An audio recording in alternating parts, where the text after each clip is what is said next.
Hello friends, welcome back to my channel. आज मी बनवते लोटस बी. याला लोटस बी म्हणतात आणि कोणी कोणी याला कमल काकडी म्हणून पण म्हणतात. आणि तुम्ही सांगा तुमच्या भाषेमध्ये याला काय बोलतात.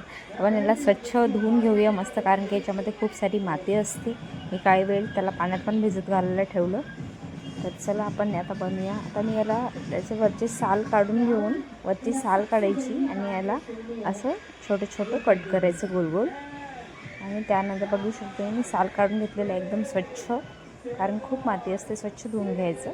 त्यानंतर मी याच्यामध्ये थोडं अर्धा ग्लास पाणी टाकलं कुकरमध्ये आणि भाजी कट करून घातली त्याच्यामध्ये. तर आता तुम्ही बघू शकता मी इकडे 3 ते 4 शिट्ट्या करून घेते याच्या, कमल काकडी बोलतो त्याला. आणि इकडे मस्तपैकी शिजलेलं आहे आपलं. त्यात चला आपण याची आता त्यासाठी बनवण्यासाठी आपण मसाला तयार करू. तर इकडे मी हिरवी मिरची, लसण आणि कोथिंबीर घेतलेला आहे आणि टोमॅटो पण घेतलेला आहे. तर आपण हिरवी मिरची, कोथिंबीर आणि लसूण याच्यामध्ये चांगलं बत्त्यामध्ये चांगलं व्यवस्थित बारीक कुटून घ्यायचं आहे.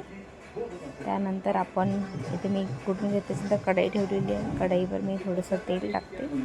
थोडं तेल टाकायचं, जास्त नाही. त्यानंतर हा आपला मसाला टाकायचा आपण त्यामध्ये. तर ही भाजी खूप छान लागते, चविष्ट लागते आणि चांगली पण असते खायला. तर नक्की करून बघा, ट्राय करून. तर इथे तेल गरम झालेलं आहे आणि आपण ते वाटलेला मसाला सगळा आपण याच्यामध्ये तेलामध्ये टाकलेला आहे. त्यानंतर मी ते एक टोमॅटो चिरून टाकलं. त्यानंतर टोमॅटो टाकून त्यात थोडंसं मीठ घालूया आपण. टोमॅटो आपलं व्यवस्थित शिजेल मस्त.